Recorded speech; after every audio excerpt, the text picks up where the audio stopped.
여러분 안녕하십니까? SNS 광고 마케터 1급 7일 단기 완성 해설 강의를 맡은 한국 마케팅 교육 대표 마케터 배씨 배노재 소장입니다. 효과적인 학습을 위해 시대고시기획 SD 에듀에서 발행한 이 교재를 반드시 구입하신 후 강의를 들어주시기 바랍니다. 자, 2절 유튜브 광고의 실행 캠페인 만들기에 대해 봅시다. 캠페인이란 광고 캠페인을 말하는데요. 제일 위에 캠페인, 그 다음에 광고 그룹, 그 다음 광고 이렇게 구성됩니다. 이러한 전체 그 구조가 있고요. 이 전체에 각각에 대한 내용을 입력하고 정하고 관리하고 수정하고 하는 게 다 구글 애즈에서 이루어집니다. 구글 애즈에서 관리가 되는 것이에요. 자, 먼저 캠페인 목표입니다. 자, 캠페인 목표에 대해 먼저 알아볼게요. 아까 한번 봤던 화면이죠. 이렇게 8개의 목표가 있고 8개는 8개지만 오른쪽 밑에가 목표 설정 없이라고 나온 게 있으니까 이거 빼면 7개죠. 아무튼 이렇게 7개든 8개든 이렇게 목표를 선택해서 선택할 수가 있습니다. 캠페인 목표를 이렇게 8가지 중에 정한 다음엔 캠페인 유형을 정하게 되는데요. 자, 그래서 우린 지금 캠페인 유형을 정할 때 검색도 있고 디스플레이도 있고 여러 가지가 있는데 우리가 지금 공부하는 내용이 뭐죠? 유튜브잖아요. 유튜브 동영상에 대해 공부하는 부분이니까 동영상을 당연히 선택하겠죠? 캠페인 유형을 선택을 했잖아요. 지금 동영상으로. 그 밑에 또 다양한 몇몇 캠페인 하위 유형이 있어요. 이 중에 중요한 거 몇 개 뽑아서 설명드릴게요. 자, 먼저 도달 범위 캠페인이에요. 도달 범위는 아까 말한 것처럼 가능하면 얼마나 많은 사람들에게 도달되는가, 리치라고 했죠. 리치. 말 그대로 도달 범위를 최대로 넓힐 때 사용하는 광고 캠페인이에요. 즉 이런 거는 사실 브랜드 인지도를 높이고자 할 때 가장 잘 부합하죠. 자, 도달 범위 캠페인 내 전형적인 구조를 한번 보죠. 여기 보시면 파란색 도달 범위 캠페인하고 오른쪽에 파란색을 표시해 있죠. 이게 이제 캠페인 하위 유형인 도달 범위 캠페인이고요. 그래서 이런 식으로 되는데 도달 범위 캠페인에 사용되는 광고는 범퍼 광고, 건너뛸 수 있는 인스트림 광고 또는 건너뛸 수 없는 인스트림 광고가 쓰일 수 있대요. 그런데 일단 요 세 개가 광고 형태인데 이 중에서 그러니까 범퍼 광고와 건너뛸 수 있는 인스트림 광고는 이게 효율적 잠재 고객 도달이라는 목표 달성 방법이고요. 인스트림 광고는 별도로 건너뛸 수 없는 인스트림 광고는 별도로 분류됩니다. 지금 이야기한 게 목표 달성 방법인데요. 이것을 구글 애즈 고객센터에서는 작동 방식이라고 표현하기도 합니다. 그래서 작동 방식이 효율적 잠재 고객 도달 또는 건너뛸 수 없는 인스트림 이렇게 말하기도 하고 작동 방식을 목표 달성 방법이라고 이야기하기도 하고 둘 다 공식적인 표현입니다. 자, 캠페인 하위 유형 두 번째로 갈게요. 광고 시퀀스란 말은 순서란 뜻이잖아요. 자, 광고 시퀀스, 광고 순서 똑같은 말이고요. 자, 이 유형을 사용하면 동영상을 여러 개가 있다면 이를테면 동영상이 우리가 A, B, C가 세 가지가 있다면 이거를 우리가 원하는 순서대로 보여줄 수가 있어요. 그렇게 해서 1편, 2편, 3편이라면 그 순서대로 브랜드 이야기를 알릴 수 있다는 것이에요. 아까처럼 이렇게 구조로 한번 말해볼게요. 아까는 도달 범위 캠페인이었고 지금은 광고 순서죠. 이렇게 되고 요 구조처럼 광고 순서가 배치되는 것이죠. 자, 지금 광고 순서 얘기 계속 하고 있는데요. 광고 순서에서 사용되는 템플릿이 4가지가 있대요. 예. 요 4가지가 있는데 너무 세부적으로 들어갈 필요는 없고요. 그래서 각 템플릿에 요 4가지 템플릿 중에 그냥 이게 뭘 의미하는지만 그냥 알면 될 것 같습니다. 자, 먼저 소개 및 강화예요. 소개 및 강화는 뭐냐? 긴 동영상 광고로 브랜드를 먼저 소개를 해요. 그 다음에 짧은 동영상 광고로 메시지를 강화시키는 방식. 이거를 소개 및 강화라고 한대요. 자, 두 번째로 갈까요? 메시지 전달 및 액션 유도. 이건요, 짧은 동영상 광고로 시청자의 관심을 끈 다음에 긴 동영상 광고로 액션을 유도하는 방식이래요. 자, 세 번째는 관심 유도 및 안내네요.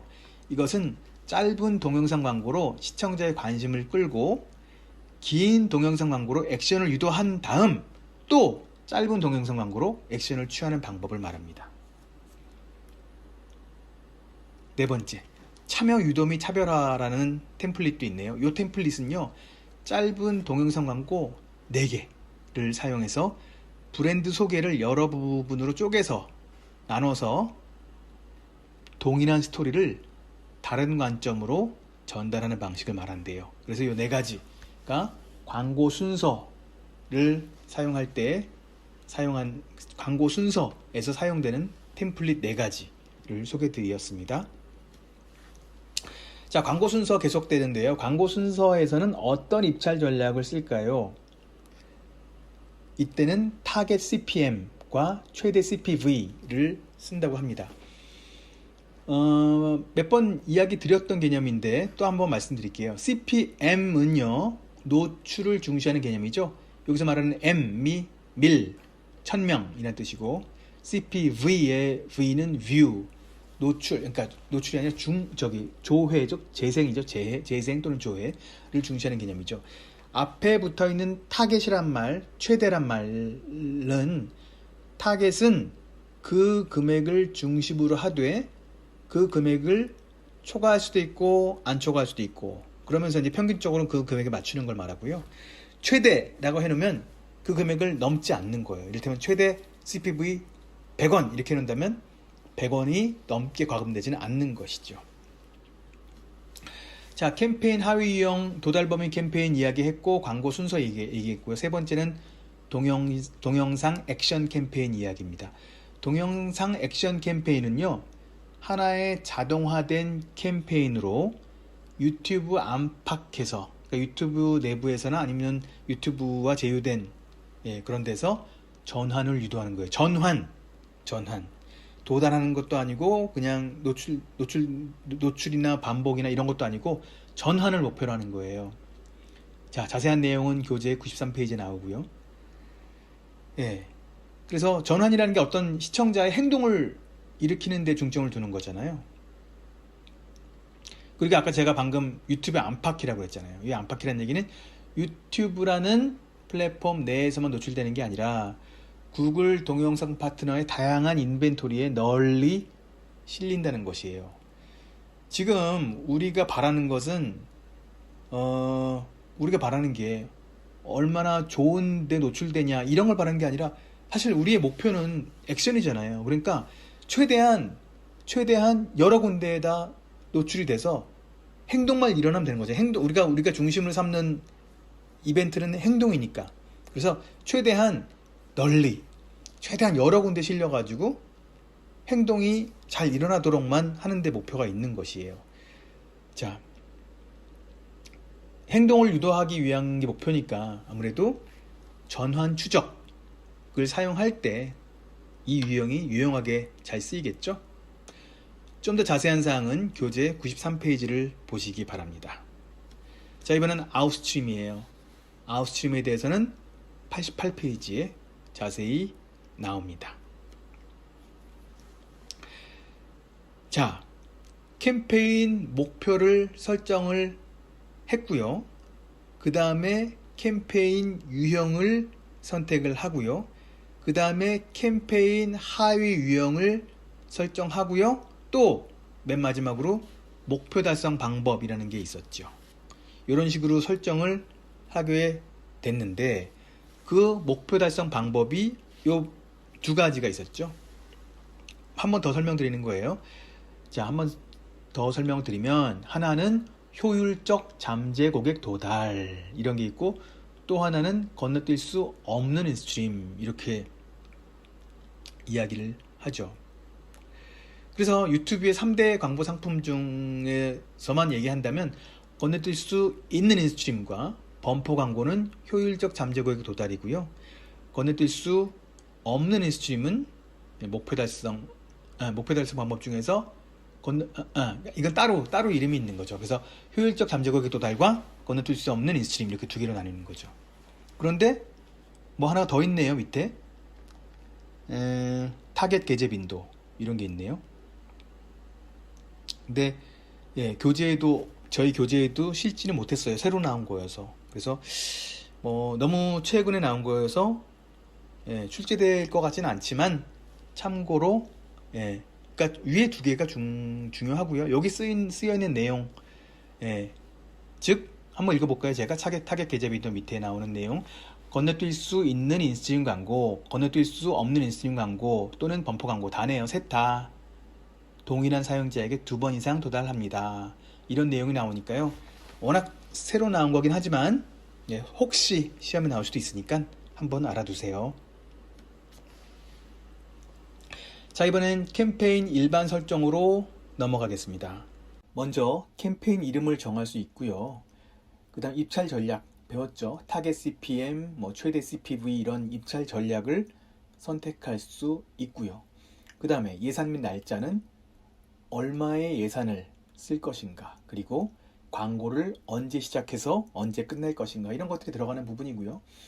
네트워크는 우리 광고를 어떤 네트워크에 실을 것인가, 이를테면 유튜브 동영상에 실을 것인가, 아니면 구글의 디스플레이 네트워크에 동영상 파트너에 실을 것인가, 아니면 유튜브의 검색 결과에 나오도록 실을 것인가, 이렇게 어떤 네트워크를 쓸지를 정하는 부분이고요. 위치는 타겟팅할 위치죠. 지리적 위치를 말하는 것이고, 언어는 우리 잠재 고객이 어떤 언어를 사용하는지를 정하는 그런 부분이죠. 7번은 콘텐츠 제외에 대한 내용입니다. 인벤토리 유형별로 제외할 수도 있고요. 그 다음에 제외할 유형을 지정할 수도 있고요.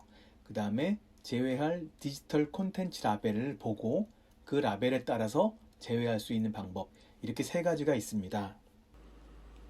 먼저 인벤토리 유형을 사용하면요, 내 캠페인의 브랜드나 메시지에 부합하지 않는 그런 그룹들, 그런 콘텐츠 그룹들을 빼버릴 수 있어요. 내 광고가 안 나오게 할 수 있다는 거죠. 자, 우리 교재 94페이지 중간에 나온 바와 같이 확장된 인벤토리, 표준 인벤토리, 제한된 인벤토리 세 가지가 있네요. 자, 교재와 함께 보세요. 확장된 인벤토리를 선택하면요, 동영상 파트너의 모든 동영상에 광고를 싣는 거예요. 그러니까 최대한 많이 나오는 거죠. 두 번째, 표준 인벤토리를 선택하면요, 광고주 친화적인 콘텐츠 가이드라인에 부합할 때만 부합하는 모든 동영상이 나오는 거예요. 그래서 심한 욕설이 나오거나 성적이거나 폭력적인 그런 묘사가 나오는 동영상에는 광고가 안 나와요. 자, 제한된 인벤토리는요, 제일 이제 좁은 건데, 광고주 친화적인 콘텐츠 가이드라인에 부합하는 것보다도 더 세게, 그 이상으로 엄격한 가이드라인이 적용돼요. 이게 바로 제한된 인벤토리입니다. 이게 이제 인벤토리 유형에 따른 그 콘텐츠 제외였고요. 두 번째는 제외할 유형을 먼저 선택할 수 있어요. 제외할 유형을. 그래서 유튜브 내에서 노출되는 게 아니라 외부의 웹사이트에 노출된 경우에는, 그러니까 유튜브 내에서는 나오는 건 오케이. 그런데 유튜브 밖에서 나오는 거는, 유튜브 밖에서 나오는 동영상에는 내 광고를 실지 않겠다, 이렇게 제외시킬 수가 있고요. 이를테면 실시간 스트리밍 동영상에는 광고가 안 나오게 해달라, 안 나오게 설정할 수가 있다는 것이에요. 이렇게 제외할 수도 있습니다. 자, 이번엔 특정 디지털 콘텐츠 라벨을 제외할 수도 있어요. 시험에 나온 적이 있는 부분이니까 교재 94페이지에 라벨 기호를 꼭 숙지해 주세요. 라벨이 지정되지 않은 콘텐츠도 있는데요. 이거는 분류가 아직 안 끝난 그런 콘텐츠고요. 등급 미지정이라고 말합니다. 이번엔 관련 동영상입니다. 광고 동영상을 위에 광고 동영상이 나와요. 나올 때 그 아랫부분에 내가 원하는 동영상을 넣을 수가 있어요. 그러니까 광고는 그 메인 화면에 광고는 나오고 그 밑에 그 다른 다른 동영상 리스트가 나올 수 있잖아요. 그 리스트에 내가 원하는 몇 개의 동영상을 넣을 수 있다는 것이에요. 여기 화면을 보시면 사례가 나오는데요. 관련 동영상을 내가 원하는 광고 동영상을 URL을 이 안에 넣거나 아니면 그 검색을 해가지고 내가 원하는 영상을 2개 내지 5개를 넣을 수가 있어요. 그러면 내 광고가 나올 때 그 아랫부분에 내가 추가한 동영상도 함께 나오게 설정할 수 있다는 것이죠. 근데 여기 나오는 것처럼 항상 나오는 건 아니래요.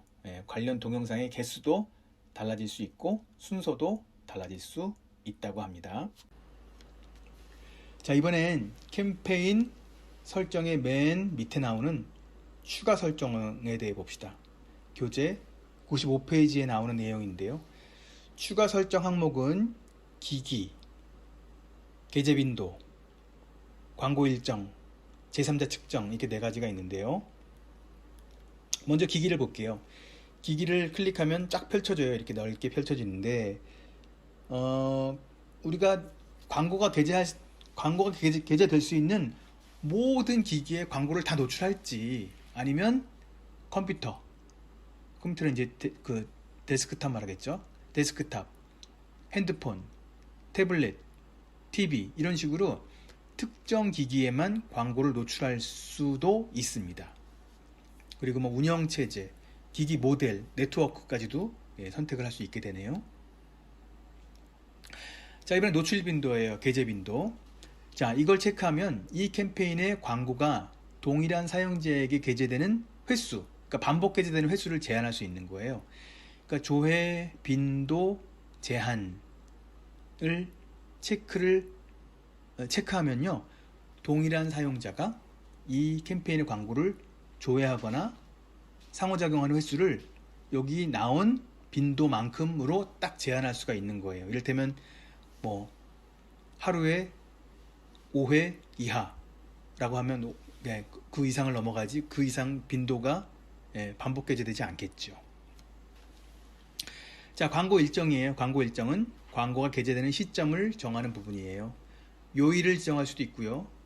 주중과 주말을 선택할 수도 있고요. 시간은요 15분 단위로 설정할 수 있더라고요. 자, 이번엔 제3자 측정이라는 게 나오네요. 제3자 측정이란 외부 대행사가요 광고 성과를 측정하고자 할 때 그 업체의 정보를 추가하는 것을 말해요. 근데 이거는 그냥 자기가 마음대로 추가할 수는 없고요. 구글 광고 지원팀에 문의를 해야 한다고 합니다. 자, 지금까지 유튜브의 광고 구조인 캠페인, 광고 그룹, 광고 이렇게 3단계의 구조에서 캠페인에 대해서 알아보았습니다. 자, 이제 이번엔 광고 그룹에 대해서 알아보도록 하겠습니다. 광고 그룹에서 설정할 수 있는 항목은 여러 가지가 있습니다. 그 항목에 대해서 하나하나 알아보도록 하겠습니다. 자, 먼저 광고 그룹 이름입니다. 이름은 255자까지 입력이 가능합니다. 자, 그 다음엔 타겟팅 방법인데요. 사용자 타겟팅 방법이 있고 콘텐츠 타겟팅 방법이 있습니다. 자, 먼저 사용자 타겟팅을 알아볼 텐데요. 먼저 인구 통계로 타겟팅을 할 수 있습니다. 성별, 연령, 자녀 유무, 가계 소득 같이 중요한 핵심적인 인구 통계 변수 4개가 나오죠. 이 4개로 일단 타겟팅을 할 수 있고요. 그 다음에 보면 잠재 고객 세그먼트란 데가 있잖아요. 여기서는 좀 전에 했던 기본적인 인구 통계 정보 4가지보다 좀 더 깊이 들어간 그런 상세 인구 통계를 기준으로 나눌 수가 있습니다. 상세 인구 통계 말고도 관심 분야 등 다양한 주제에 따라서 잠재 고객을 선택할 수가 있어요. 교재 96페이지를 보시면 거기 있는 상자글을 보시면 선택할 수 있는 잠재 고객 세그먼트에 대해 정리되어 있는 걸 볼 수 있습니다. 참고하시기 바랍니다. 자, 지금까지 알아본 게 사용자 타겟팅이었고요. 지금부터 알아볼 것이 콘텐츠 타겟팅입니다. 자, 콘텐츠 타겟팅이란 광고가 게재될 위치를 정하는 것입니다. 세 가지로 나눌 수 있네요. 바로 키워드, 주제, 게재 위치, 이렇게 세 가지가 있는데, 먼저 키워드예요. 키워드를 입력해서 내 광고가 실릴 콘텐츠를 타겟팅할 수가 있어요. 왼편에 큰 창이 하나 있죠. 이 안에다가 키워드를 입력하는 거예요. 그런데 어떤 키워드를 입력해야 할지 잘 생각이 안 날 수도 있잖아요. 그러면 오른쪽에 있는 키워드 아이디 얻기에다가 내가 아는 그 URL을 주소를 치는 거예요. 그러면 그 URL과 관련된 키워드 힌트를, 키워드 아이디어를 자동으로 만들어서 이렇게 실어주거든요. 그러면 여기 있는 것을 그 플러스 표시 보이시죠? 플러스 표시를 클릭하면 왼쪽에 키워드란으로 이제 옮겨지는 거예요. 그래서 본인이 적합하다고 판단하는 그런 키워드를 골라서 왼쪽에 키워드로 보내거나 아니면 직접 키워드를 입력할 수도 있습니다. 자, 키워드를 입력하는 거를 봤고요. 키워드 입력 대신 주제를 선택할 수도 있습니다. 미리 제시된 주제 옆에 그 네모난 체크박스가 있는데요. 거길 클릭해서 본인이 원하는 그 주제를 클릭할 수도 있고, 위에다가 키워드를 검색할 수도 있고요. 또는 URL을 입력할 수도 있습니다. 자, 세 번째는 게재 위치예요. 검색을 통해 원하는 콘텐츠를 구체적으로 지정할 수 있어요. 예를 들면 상단에 찾아보기 있죠? 찾아보기를 클릭한 다음에 밑에 칸에다가 예를 들면 SNS 광고 마케터 이런 키워드를 입력한다고 예를 들게요. 그러면 밑에 보이시죠? 결과가 키워드가 제가 방금 입력한 SNS 광고 마케터라는 키워드가 포함된 다양한 게재 위치가 나타나죠. 자, 그래서 이 중에서 원하는 거를 선택하면 되는 거예요. 원하는 게재 위치를 고를 수가 있는 것입니다. 자, 이번엔 광고를 만드는 것이에요. 광고를 만든다고 해서 직접 광고를 제작한다는 얘기가 아니고요.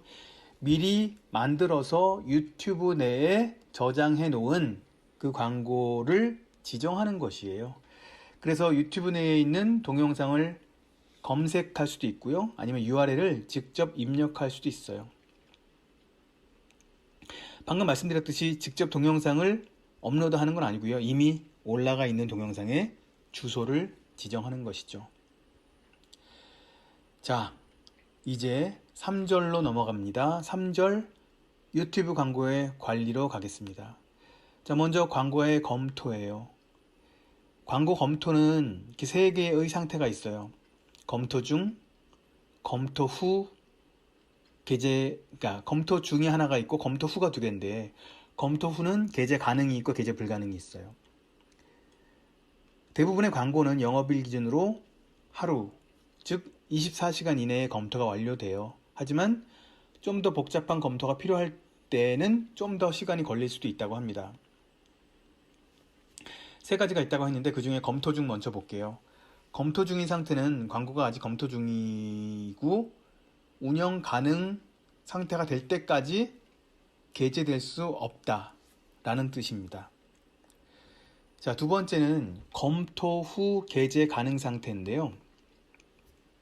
검토 후 게재 가능 상태인데 두 가지가 있어요. 이것도 광고의 상태라는 게 있고 그 다음 광고 확장의 상태라는 게 있어요. 먼저 검토 후 게재 가능 상태 중에 광고의 상태에 대해서 먼저 볼게요. 광고의 상태는 이와 같이 4개의 상태가 있어요. 바로 운영 가능, 제한적 운영 가능, 모든 위치 제한되는 운영 가능, 그 다음 게재 중, 이렇게 4가지가 있어요. 보니까 위에 세 개는 운영 가능인데 운영 가능을 이렇게 3개로 나눈 거고요. 그냥 운영 가능이 있고 제한적 운영 가능이 있고 모든 위치가 제한되는 운영 가능이 있는 것이고 마지막으로 게재 중이 있는 것이죠. 자세한 설명은 교재 98페이지를 참고하시기 바랍니다. 자, 이번엔 똑같은 검토 후 게재 가능 상태인데 방금 전에 말한 건 광고의 상태고요. 지금 말하고자 하는 건 광고 확장의 상태입니다. 두 가지가 있습니다. 승인됨 그리고 제한적으로 승인됨이에요.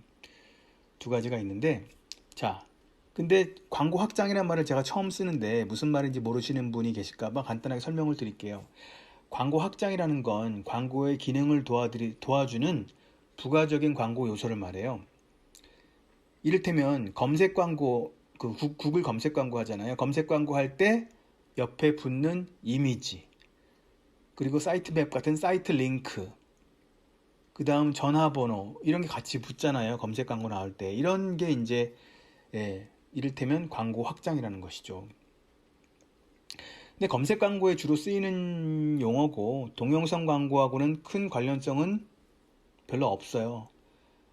하지만 지금 우리가 이야기하는 부분이 구글의 전반적인 광고 검토 프로세스이기 때문에 그래도 간단하게라도 좀 짚고 넘어갈 필요가 있을 것 같습니다. 자, 어쨌든 검토 후 게재 가능 상태는 두 가지가 있다. 승인됨과 제한적으로 승인됨 두 가지가 있다. 자세한 사항은 교재 98페이지를 읽어보시기 바랍니다. 자, 세 번째는 검토 후 게재 불가능 상태예요. 자, 이거는 비승인과 운영 불가능이 있다. 자세한 사항은 똑같이 98페이지 내용을 참고하시기 바랍니다. 자, 두 번째로 갈게요. 구글 애즈 보고서예요. 구글 애즈 보고서 또는 구글 애즈 광고 보고서라고도 하는데요. 구글 애즈 상단에 보고서라는 그 항목이 있죠. 보고서를 클릭하면요, 구글 애즈 보고서를 만들 수가 있어요. 보면 사전 정의된 보고서라고 해서 이 그림 보시면, 화면 보시면 기본, 시간, 전환, 라벨, 위치 이런 게 나오죠. 각각의 내용을 펼쳐서 볼 수가 있어요. 그 세부 내용을 정할 수가 있단 말이죠. 자세한 내용은 교재 99페이지를 참고하십시오. 자, 세 번째로 갑시다. 유튜브 커뮤니티 가이드예요. 구글에 의하면 커뮤니티를 안전하게 유지하기 위한 목적으로 유튜브 커뮤니티 가이드를 만들었다 이렇게 말합니다. 이 가이드에는 유튜브에서 허용되는 콘텐츠와 허용되지 않는 콘텐츠를 명시하고 있어요. 동영상, 댓글, 링크, 미리 보기 이미지 등 플랫폼에 나타날 수 있는 모든 유형의 콘텐츠에 다 적용이 되죠. 유튜브 커뮤니티 가이드는 되게 방대해요. 교재 99페이지부터 한 장 한 장 넘어가면서 확인해 보시고요. 내용은 많고 시험에 나온 적도 있긴 합니다만 어려운 내용, 구석구석에 있는 세부적인 내용이 나오는 건 아니고요. 기본적이고 상식적인 내용이 나오고 아주 구체적인 사항에 대한 문제는 나오지 않았어요. 전체를 한번 읽어보시되 굳이 세부사항까지 외울 필요는 없을 것 같습니다. 자, 이번엔 크리에이터 차원에서 우리가 살펴볼 내용들 좀 보겠습니다. 유튜브 크리에이터의 실적 및 관리. 자, 먼저 조회수가 나오네요. 조회수는 그 동영상이 재생된 횟수, 조회된 횟수죠. 한마디로 그 동영상이 매력적이다, 볼만하다, 이런 것을 나타내는 좋은 지표가 되겠죠. 자, 이번엔 조회수 카운팅 기준이에요. 사실은 제가 제목을 유튜브 크리에이터의 실적 및 관리라는 제목 하에 조회수 카운팅 기준을 만들었으니까 사실은 여기서 말하는 조회수는 광고 영상의 조회수가 아니라 그냥 일반적으로 크리에이터가 올린 조회수, 크리에이터가 올린 동영상의 조회수를 말하는 거라고 생각하면 될 텐데요. 제가 책에 정리할 때 동영상 조회수하고 일반 동영상 조회수를 이렇게 섞어서 써놓는 바람에 약간 혼동이 일어날 수 있을 것 같아서 그 부분은 좀 잘못 쓴 것 같고요. 그래서 일단 여러분들께서는 일단 조회수 카운팅 기준을 일반 동영상을 기준으로 생각해 주시기 바랍니다. 자, 그래서요, 조회수 카운팅 기준에 대해서 시험에 나온 적도 있었는데, 유튜브에서는 공식적인 조회수 카운팅 기준을 발표하지 않았어요, 한 번도. 유튜브에서는 왜 이걸 공개 안 하느냐? 사실 왜 공개 안 하는지에 대해서 우리 시험 문제에서 나온 적이 있거든요. 뭐라고 나왔었냐면 그때 시험에 조회수 카운팅 기준은 어뷰징을 막기 위해 공개되어 있지 않다고 우리 시험 문제에도 나왔었어요. 공개되어 있지 않습니다. 그래서 조회수 카운팅 기준은 공식적으로 뭐 어떻게 되는지 몰라요. 그래서 사실은 사람들이 대략 이럴 거야 라고 믿는 그런 기준들이 있는 거죠. 그래서 뭐 정확한 건 공식적인 게 없으니까 그렇게 사람들이 두루 믿는 조회수 카운팅 기준을 말씀드려야 될 것 같아요. 먼저 30초 이상 재생되면 조회수로 인정된다. 이런 합의된 속설이 있죠. 두 번째, 조회수는 실시간으로 업데이트되는 건 아니래요. 그러니까 뭐 누가 30초 이상 동영상을 봤다. 그럼 바로 그 자리에서 조회수가 플러스가 되는 게 아니라 시간이 좀 걸린다는 거죠. 실시간 집계가 반영되지 않는다는 것이고요. 또 자기가 만든 동영상을 자기가 본다면 조회수로 인정될까요? 안 될까요? 조회수로 인정된다는 게 정설입니다. 많은 사람들이 그렇게 생각하고 있고요. 그리고 한 번 본 것도 아니고 여러 번 본 것도 어느 정도까지는 조회수로 인정된다는 뭐 속설이죠, 속설. 사실 뭐 정설이 없으니 공식적인 게 없으니 일단 뭐 많은 사람들이 생각하는 속설을 말할 수밖에 없는 상황입니다.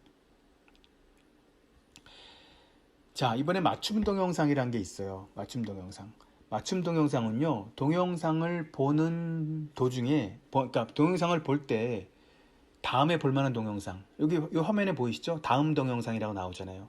내가 어떤 뭐 수입차에 대한 동영상을 봤어요. 그러면 다음 동영상도 이것과 관련된 동영상이 나올 가능성이 크겠죠. 그래서 어떤 기준으로 나오게 되냐면요. 시청 및 검색 기록과 관련된 경우 잘 나오고, 사용자가 구독 중인 채널의 영상이면 인 경우 잘 나오고, 또 과거에 내가 보았던 영상과 관련된 영상인가, 이런 영상이 또 잘 나오게 될 것이다. 이렇게 얘기합니다. 교재 107페이지를 참고하시기 바랍니다.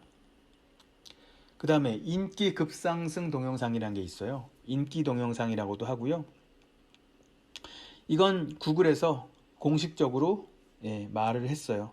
뭐라고 그랬냐면 다양한 시청자의 관심을 끄는 동영상, 현혹적이거나 클릭을 유도하거나 선정적이지 않은 동영상, 유튜브와 전 세계에서 일어나고 있는 일들을 다루는 동영상, 크리에이터의 다양성을 보여주는 동영상, 흥미와 새로움을 느낄 만한 동영상이라고 기준을 발표를 하긴 했는데, 보시면 아시겠지만 다양한 시청자의 관심을 끄는 동영상이 도대체 뭔지 너무 애매하잖아요. 그리고 뭐 전 세계에서 일어나는 일들을 다루는 동영상, 모든 일이 전 세계에서 일어나는 일들이고, 크리에이터의 다양성은 또 뭐고, 흥미와 새로움은 또 뭐냐. 사실 이렇게 명시적으로 5개 쓰긴 했지만 이 각각의 5개가 뭘 도대체 의미하는지에 대해서는 또 쉽게 알 수는 없는 것 같아요. 어쨌든 요 5개 시험에 나온 적이 있습니다. 제가 방금 말한 5가지가 기본적인 기준이라 한다면 세부적인 지표가 이제 나옵니다. 이건 좀 더 구체적이고 와닿네요. 먼저 조회수예요. 조회수가 많을수록 인기 급상승 동영상에 올라갈 가능성이 크다. 맞죠? 또 동영상 조회수가 증가하는 속도가 빠른 동영상, 그렇겠죠? 이런 게 또 올라가기 좋겠죠. 유튜브 외부, 내부 중에서 주로 어디서 일어나는가, 이런 것도 본다고 하네요. 또 동영상 업로드 기간이 뭔가 찾아봤더니 기간이라는 게 최근에 올린 영상이냐 아니면 오래된 영상이냐. 아무래도 인기 급상승이라고 하면 요즘의 유행을 반영하는 거니까 아무래도 최근에 올린 게 더 잘 나올 것 같죠. 자, 그 다음에 그러니까 여기 그러니까 해당 동영상이 있는 채널 내에 최근에 업로드한 다른 동영상과 비교한 결과. 그러니까 이 말이 뭐냐면 동일 채널에 있는 다른 동영상과 비교할 때 이 동영상이 특별히 실적이 좋은가? 이런 것도 따져본다는 말입니다. 이게 이제 인기 급상승 동영상 결정을 위해 사용되는 일종의 세부 지표다라고 말할 수 있겠죠. 자, 이번엔 수익 창출에 대한 이야기입니다. 유튜브 스튜디오에서 수익 창출을 신청할 수 있어요. 신청하려면 유튜브 파트너 프로그램이라고 말할 수 있는 약자로 YPP라고 하는데요. 여기 가입해야 돼요. YPP에 신청하려면 자격 요건이 필요한데 그 자세한 내용은 교재 108페이지에 나옵니다. 자, 이번엔 저작권 위반 경고. 저작권 위반 경고란 저작권 소유자가요, 저작권으로 보호되는 콘텐츠를 타인이 무단으로 사용한 데에 대해서 법적으로 유효한 게시 중단 요청을 구글에다가 요청했을 때 이 경고가 떠요. 저작권 위반 경고죠. 저작권 위반 경고는 꽤 센 겁니다. 심각한 거예요. 이 경고를 받은 동영상은 저작권법에 따라 게시가 중단됩니다. 그런데 사실은 이 저작권자가 이거를 게시 중단을 요청했기 때문에 게시 중단된 것이고요. 저작권이 있는 콘텐츠라고 해서 무조건 저작권 위반 경고를 받는 건 또 아니에요. 저작권 위반 경고 대신 저작권 침해 신고라는 걸 받을 수도 있고요. 이때는 반드시 게시가 중단되는 건 아니고요. 게시가 그대로 허용되기도 해요. 또는 뭐 특정 국가에서만 제한되거나 이런 경우도 있죠. 저작권 위반 경고의 의미, 그리고 경고 3회 시에 어떻게 되는지에 대해서는 교재 108페이지에 자세히 나옵니다. 가서 보시기 바랍니다. 자, 이번엔 유튜브 크리에이터가 동영상을 만들어서 이거를 이제 업로드 하잖아요.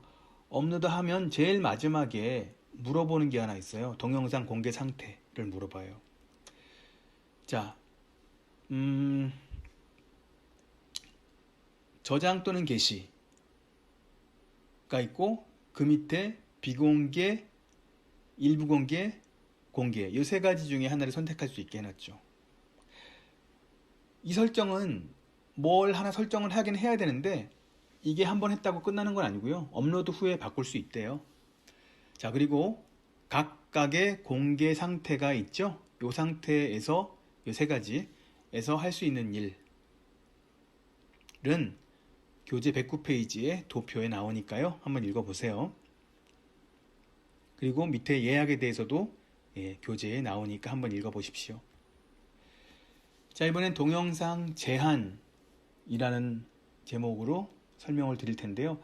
제가 예를 들어서 갖고 온 이 화면 있죠? 이 화면에 보시면 오른쪽 상단에 보시면 제한사항이라고 있죠?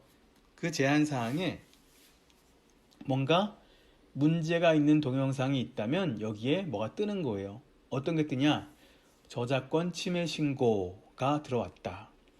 약관 및 정책이 위반되었다는 거겠죠. 연령 제한 게시물을 올렸다는 거겠고, 아동용 게시물을 올렸을 때 또는 광고 적합성에 문제가 있을 때 등등, 이럴 때 제한사항에 이런 내용들이 이제 표기가 된다는 것이에요. 자, 이번도 자세한 사항은 교재 110페이지를 참고하시기 바랍니다. 자, 이번엔 동영상 신고에 대해서 알아볼게요. 신고된 동영상에 대한 설명이 첫 시험 문제에 나왔었어요. 그래서 좀 더 자세히 보고 있는데요. 책에 교재 110페이지 중간에 내용이 써 있으니까 자, 숙지해 주시기 바랍니다. 자, 이번엔 리마케팅에 대해서 말씀드릴게요. 리마케팅이란 유튜브에서요, 과거에 상호작용을 했던 유저를 다시 한번 타겟팅해서 마케팅하는 것을 말합니다. 이를테면, 예를 들면 특정 동영상 광고를 본 사용자, 특정 유튜브 채널에 방문했던 사용자, 이런 사람들이라면 특히 나의 채널, 내가 만든 동영상, 내가 만든 광고, 그리고 우리 채널에 있는 동영상, 또는 우리 채널을 방문했던 사람, 이런 사람들한테 광고한다면 기본적으로 우리 제품, 우리 브랜드에 대해 관심이 있는 사람이니까 아무래도 그냥 무작위로 뭐 인구 통계 뭐 이런 식으로 그냥 무작위로 만든 타겟팅보다는 더 효과가 좋겠죠. 사실 리마케팅이라는 게 뭐 유튜브 채널에 방문한 사람, 내 채널에 올린 동영상을 본 사람, 이런 사람만 리타겟팅 할 수 있는 건 아니에요. 이를테면 뭐 유튜버와 관계없이 내 홈페이지에 방문했던 사람들로도 리마케팅 할 수 있어요. 하지만 지금은 유튜브 채널 관련된 이야기를 하고 있는 부분이니 유튜브와 관련된 리마케팅에 초점을 맞춰서 이야기를 드릴게요. 자, 좀 더 설명을 이어가면요. 특정 유튜브 채널과 관련된 리마케팅을 하려면 광고주의 구글 애즈 계정과 내가 그러니까 내가 특정 고객의 리스트를 얻고자 하는 유튜브 계정을 연결을 해야 돼요. 이 작업은 유튜브 스튜디오에서 할 수 있습니다. 그런데 유튜브 스튜디오에서 할 수 있다는 얘기는 그 채널을 내가 소유할 때만 내가 스튜디오에 로그인할 수 있는 거니까 내가 운영할 때만 가능하겠죠. 남의 유튜브 채널에 들어가 세팅할 수는 없는 노릇이잖아요. 자, 그런데 내가 타인의 유튜브를 방문한 사람을 대상으로 리마케팅을 하고 싶다. 이건 어떡하죠? 이런 경우도 할 수 있습니다. 이때는 어떻게 하는 거냐면요. 구글 애즈의 도구 및 설정에 가면 연결된 계정이라고 있거든요. 거기에 가서 이 화면에 보시면 위에 유튜브 보이시죠? 유튜브 채널의 연결, 오른쪽에 관리 및 연결 버튼 눌러서 들어가면 이렇게 채널을 연결할 수 있게 돼 있어요. 그러니까 그 채널에서 검색을 하면 이를테면 제가 SD에듀라고 쳤더니 뭐가 나오죠. 그래서 빠른 합격 SD에듀 요 채널을 찾을 수 있었죠. 이게 만약에 내 채널이라면 바로 연결이 돼요. 하지만 이 채널이 내 채널이 아니고 남의 채널이다. 다른 회사의 채널이라면 이 채널 소유자한테 이메일을 보내야 돼요. 그래서 요 이메일 주소를 입력을 해서 승인을 요청을 해야 됩니다. 그래서 그쪽 상대방이 승인을 하면 이메일 내서 승인을 하면 나한테 내가 그 유튜브 채널과 이제 연결을 만들 수 있는 것이죠. 자, 그렇게 해서 이제 만들었으면 실제로 그 채널을 연결을 하면 됩니다. 이건 어디서 하냐면 잠재 고객 관리자에서 하는 거예요. 즉 유튜브 리마케팅은 잠재 고객 관리자에서 한다. 잠재 고객 관리자에서 특히 데이터 세그먼트가 바로 리마케팅을 하기 위한 그런 메뉴예요. 자, 두 번째는 제외 키워드 추가 및 관리에 대한 내용인데요. 제외 키워드를 추가하면요, 그 키워드가 포함된 그런 사이트를 타겟팅을 안 할 수가 있어요. 그런 사이트를 빼는 거죠. 타겟팅 할 때.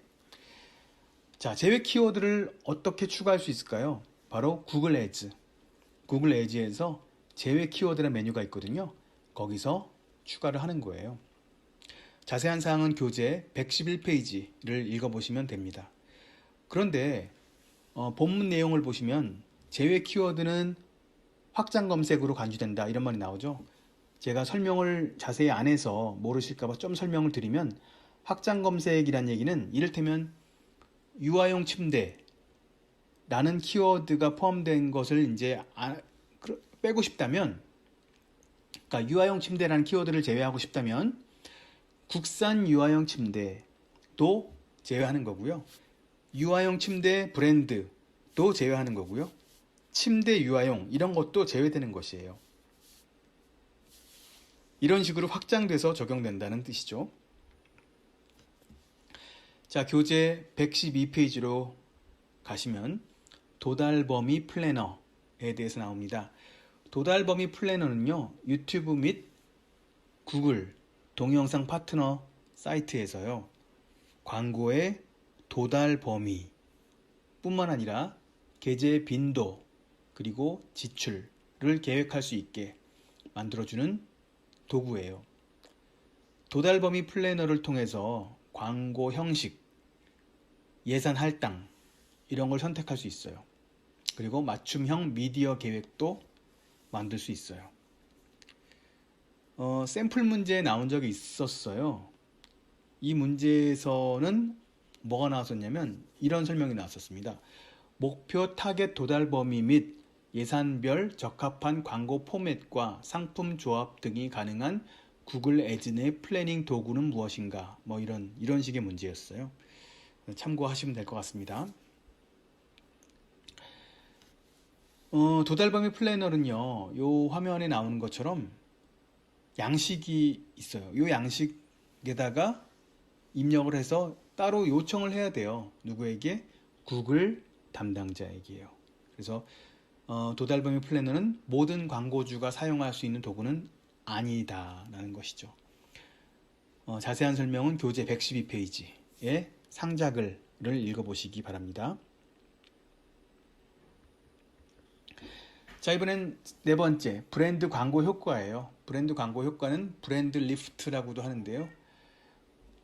교재 112페이지에 나와요.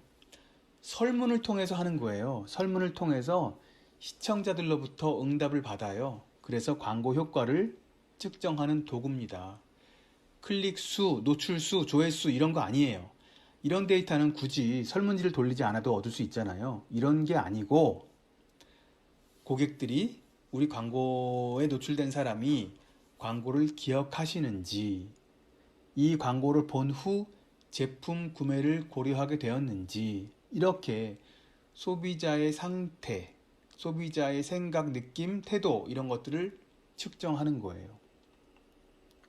브랜드 광고 효과 역시 도달 범위 플래너와 마찬가지로 모든 광고주가 바로 사용할 수 있는 도구는 아니에요. 구글 담당자에게 따로 신청을 해서 사용 권한을 얻어야 한다고 합니다. 브랜드 광고 효과에 대해 자세히 알아보시려면요, 교재를 보시기 바랍니다. 교재 112페이지에 나옵니다. 자, 워밍업 OX 문제를 함께 풀어보겠습니다. 교재 113페이지에 나오는 문제를 보시기 바랍니다. 먼저 1번, 유튜브 광고는 캠페인, 광고 세트, 광고 이렇게 구성된다. 맞나요? 아니죠. 가운데가 틀렸죠. 광고 세트가 아니죠. 광고 그룹이 맞습니다. 자, 2번으로 갑시다. 유튜브 품질 평가 점수는 1보다 10이 좋은 것이다. 광고 품질을 얘기하는 거겠죠. 예, 구글의 품질 평가 점수인데요. 1점부터 10점까지 있고 1점이 제일 낮고 10점이 제일 높은 거예요. 자, 이제 그 유튜브 동영상 광고 품질 평가에 대한 그 문제가 샘플 문제에 나왔어서 제가 이 부분에 대한 문제를 내보았습니다. 그런데 구글에서 품질 평가 이야기를 할 때 그냥 전반적인 얘기는 하는데 유튜브용 동영상 광고의 품질 평가에 대해서는 따로 나온 적이 없어서 조금 애매한 건 있는 것 같습니다. 어쨌든 정답은 5입니다. 자, 3번 문제. 시청자가 동영상을 30초 지점까지 시청하거나 동영상과 상호작용했을 때 과금되는 방식을 CPA라고 한다. 아니죠. CPA가 아니라 CPV입니다. V. 조회당 비용, 즉 코스트 퍼 뷰가 되겠죠. 4번 문제입니다. 건너뛸 수 있는 인스트림 광고는 6초 후에 건너뛸 수 있다. 6초가 아니고요. 5초입니다. 그래서 X입니다. 5번 문제. 건너뛸 수 없는 인스트림 광고의 영상은 15초를 넘길 수 없다. 네, 맞습니다. 정답은 5. 6번 문제. 인피드 동영상 광고는요, 동영상이 시청자의 브라우저 또는 유튜브 앱에 성공적으로 로드되면 비용이 청구된다. 맞습니다. 인피드 동영상 광고는 일반 동영상 내에 삽입되는 광고가 아니에요. 썸네일과 텍스트 형식으로 동영상 밖에 목록 형태로 나와 있는 거예요. 그래서 클릭을 하면 재생이 되죠. 이때 바로 과금이 되는 거죠. 이게 바로 인피드 동영상 광고입니다. 7번으로 갑시다. 마스트헤드 광고는 모든 광고주가 구글 애즈를 통해서 즉시 게시할 수 있다. 그렇지 않죠. 아무나 할 수 있는 게 아니고 구글 담당자를 통해서만 할 수 있는 광고예요. 구글 담당자를 통하거나 아니면 구글 쪽을 담당하는 광고 대행사와 연결을 해야 쓸 수 있는 광고 상품입니다. 8번 문제, 범퍼 광고는 건너뛸 수 없다. 6초 이하죠. 짧은 광고예요. 건너뛸 수 없습니다. 정답은 5. 9번 문제, 구글 애즈의 광고 목표 중에서 앱 프로모션은 동영상 광고가 불가능하다. 우리 광고 목표 8개가 나왔던 기억나시죠? 그 중에서 밑에 줄 가운데 2개, 즉 앱 프로모션과 오프라인 매장 방문은 동영상 광고가 불가능했었어요. 그래서 앱 프로모션 동영상 광고 못한다는 것은 맞는 말이고요. 10번 문제, 동영상 광고 시퀀스 캠페인을 집행할 때 권장되는 과금 방식은 최대 CPV이다. 동영상 광고 시퀀스 캠페인, 다른 말로 광고 순서라고 했죠.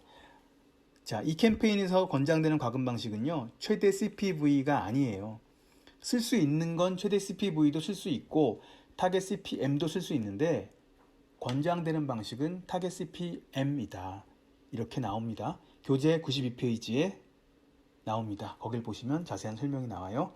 11번 문제, 유튜브 동영상 광고를 위해 타겟팅할 때 특정 위치를 제외하는 타겟팅도 가능하다. 맞죠? 교재 94페이지에 가면 동그라미 5번 위치에 대한 설명에 제외할 위치를 입력할 수 있다 라는 표현이 나옵니다. 12번 문제로 가겠습니다. 유튜브에서요, 가족용 콘텐츠를 나타내는 라벨은 DLPG이다. 이거는 좀 자세히 약간 어느 정도 잘 알아야 풀 수 있는 문제이긴 하겠죠. 이것도 몇 번 샘플 문제에 나왔던 문제여서요. 좀 잘 알아두셔야 될 것 같아요. 그런데 가족용 콘텐츠는요, 전체 시청가를 의미하고요. 전체 시청가를 의미하는 콘텐츠 라벨은 DLPG가 아니에요. DLG예요, G. 따라서 이 내용은 틀렸어요. 13번, 자동차 구매 의향이 있으면서 아웃도어 에어가, 그러니까 이건 겹치는 교집합이죠. 자동차 구매 의향도 있고 아웃도어 에어가이기도 하고, 이런 타겟, 즉 두 타겟을 교차해서 만든 거죠. 이것은 유사 세그먼트 타겟이다? 아니에요. 합성 세그먼트라고 합니다. 교재 96페이지 상단에 상자글에 나와 있는 이야기죠. 정답은 그래서 X입니다. 14번 문제, 키워드, 주제, 게재 위치로 도달 범위를 좁히는 타겟팅을 콘텐츠 타겟팅이라고 한다. 말 그대로죠. 맞는 문장입니다. 15번 문제로 가겠습니다. 유튜브 광고의 검토 시간은 일반적으로 48시간이다. 아닙니다. 일반적으로는 하루입니다. 즉 24시간이죠. 16번 문제로 가면 조회수를 카운팅할 때 사용자가 물리적으로 재생 버튼을 클릭한 것만을 인정합니다. 제가 그 내용 다룰 때 했던 말이죠. 자동으로 재생된 것은 조회수로 인정하지 않습니다. 그러니까 정답은 5죠. 17번 문제, 인기 급상승 동영상을 결정하는 요인 중 하나는 흥미와 새로움이다. 맞죠? 내용 다룰 때 이야기했던 내용이기도 하고 교재 107페이지에도 자세히 나옵니다. 18번 문제입니다. 크리에이터가 유튜브에서 수익을 창출하기 위해서는 구독자 기준과 시청 시간 기준을 둘 다 만족해야 합니다. 맞습니다. 또는이 아니고 그리고예요. 구독자 기준도 제가 기억으로는 1000명이고요. 1000명이 넘어야 되고 시청 시간도 12개월 동안 4,000시간을 넘어야 돼요. 이걸 둘 다 만족해야 됩니다. 그래야 유튜브 파트너 프로그램, 즉 YPP에 가입할 수 있는 거죠. 그래서 정답은 5입니다. 공개 상태를 예약으로 했다면 그 예약을 설정한 그 시간까지는 일부 공개 상태가 유지된다? 아닙니다.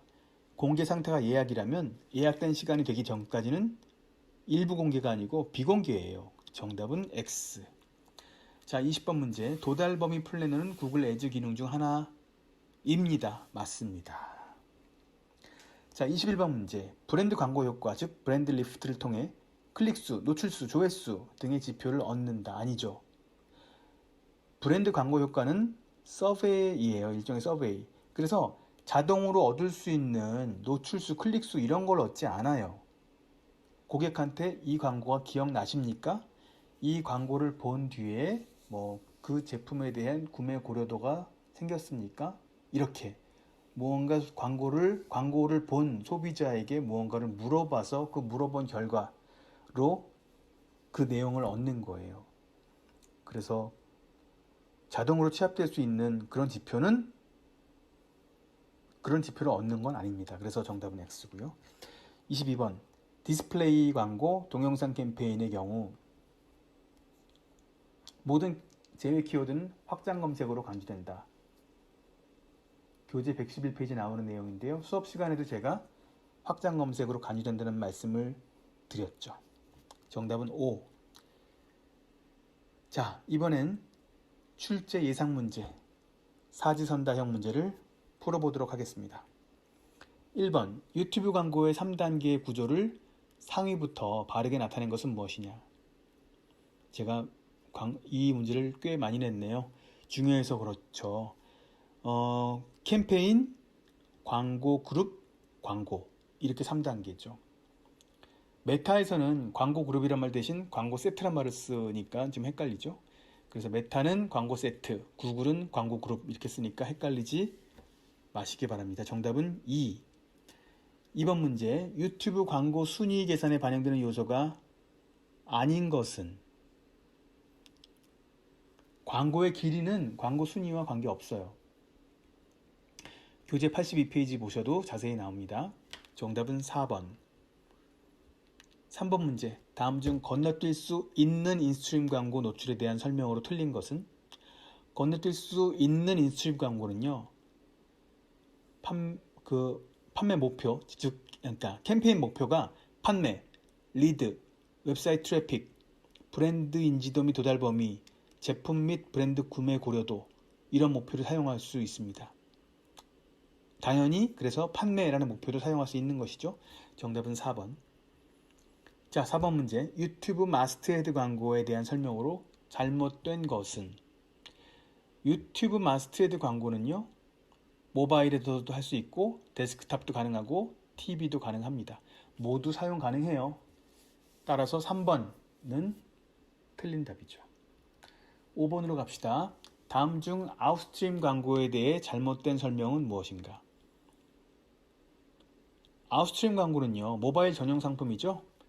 음소거 상태에서 자동으로 재생되고요. 그리고 재생과 동시가 아니고요. 재생 후 2초, 재생되고 2초 후에 과금됩니다. 정답은 4번입니다. TV 방송사 및 웹 오리지널 콘텐츠 채널을 선별하여 판매하는 예약형 광고 상품을 뭐라고 했죠? 프라임팩이라고 했죠? 자, 정답은 2번이고요. 7번 문제. 유튜브 캠페인의 하위 유형 중에서 동영상 도달 범위 캠페인이라는 게 있었죠. 이것에 대해 잘못된 설명은? 자, 보시면 4번에 나온 것처럼 정의한 순서대로 일련의 동영상을 사람들에게 보여줌으로써 제품이나 브랜드 이야기를 알릴 수 있는 캠페인, 이거는 도달 범위가 아니죠. 도달 범위는 많은 사람에게 가는 것이지 이렇게 정의한 순서대로 가는 게 아니에요. 정의한 순서대로 사람들에게 노출되게 하는 그런 캠페인은 동영상 광고 시퀀스 캠페인, 즉 광고 순서 캠페인입니다. 8번 문제, 동영상 액션 캠페인. 액션이란 말이 나왔으니까 이것은 특정한 전환을 추구합니다. 따라서 클릭이 아니라 액션, 코스트 퍼 액션 이라고 말할 수 있는 CPA가 적절한 과금 방식입니다. 정답은 2. 9번 문제예요. 유튜브에서 사용할 수 있는 인벤토리 유형에 해당하지 않는 것은? 자, 인벤토리 유형 세 가지가 뭐였죠? 확장된, 표준, 제한된 이렇게 세 가지가 있었어요. 집약적은 없었어요. 정답은 2. 10번 문제, 다양한 세그먼트 속성을 교집합이죠. 두 개를 중복되는 부분을 찾아서 타겟팅 세그먼트를 표현하는 옵션. 이것을 뭐라고 했죠? 합성 세그먼트라고 했습니다. 정답은 2. 자, 구글 애즈 오디언스 센터라고 있네요. 구글 애즈 오디언스 센터 라이브러리에서 유효한 목록을 1개 이상 설정을 하면 이때 생성되는 세그먼트는 무엇인가? 이거는 교재를 참고하셔야 됩니다. 교재 96페이지 상단에 보면 상자글이 나오는데요. 여기 나와요. 구글 애즈 오디언스 센터 라이브러리에서 유효한 목록을 1개 이상 설정하면 유사 세그먼트가 자동으로 생성된다 라는 표현이 나옵니다. 정답은 1번. 12번 문제, 유튜브 광고의 타겟팅 방법 중 하나로서 키워드, 주제, 게재 위치로 도달 범위를 좁히는 것은 무엇이라고 하는가? 바로 콘텐츠 타겟팅이었죠. 정답은 2. 13번 문제입니다. 유튜브 광고의 콘텐츠 타겟팅에서 설정할 수 있는 게재 위치로서 적당하지 않은 것을 고르시오. 이것도 교재 97페이지를 보시면요. 검색을 통해 원하는 콘텐츠를 구체적으로 지정 가능하다 이런 말이 나오죠. 그러면서 유튜브 채널, 유튜브 동영상, 동영상 라인업, 웹사이트, 앱 카테고리 이들 중에서 선택할 수 있다 이렇게 나옵니다. 교재 97페이지에 보시면 이 중에 GDN은 나오지 않죠? 정답은 4번. 14번 문제입니다. 다음 중 광고의 콘텐츠 또는 도착 페이지가 구글 애즈 정책을 위반하기 때문에 광고가 게재될 수 없는 상태를 말하는 것은 무엇인가요? 구글 애즈에서요. 검토 후에 게재 불가능한 상태는 두 가지가 있어요. 바로 그 중에서 지금 설명하는 건 바로 비승인이죠. 교재 98페이지에 자세히 나와 있습니다. 95페이지로 가겠습니다. 다음 중 유튜브 맞춤 동영상 추천에 영향을 주지 않는 요소는 무엇인가? 채널의 수익과는 무관하죠. 네, 채널의 수익과는 무관합니다. 정답은 4번. 교재 107페이지 보시면요. 맞춤 동영상 추천에 영향을 주는 요인들이 나와 있으니까 참고하십시오. 16번 문제로 가겠습니다. 유튜브의 동영상 공개 상태 몇 가지가 있었죠. 이 중에 선택할 수 있는 옵션이 아닌 것은 무엇인가? 유튜브의 동영상 공개 상태가 세 가지였죠. 비공개, 일부 공개, 공개, 그리고 밑에 따로 예약 이렇게 있었어요. 노출 제한 이런 거 없었습니다. 정답은 4.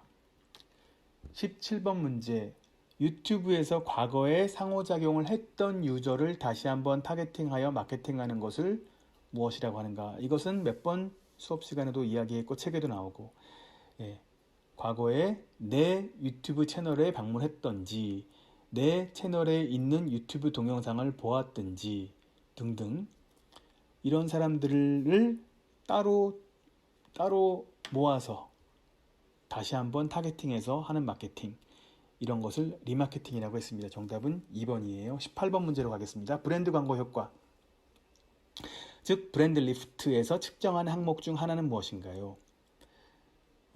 브랜드 광고 효과는요.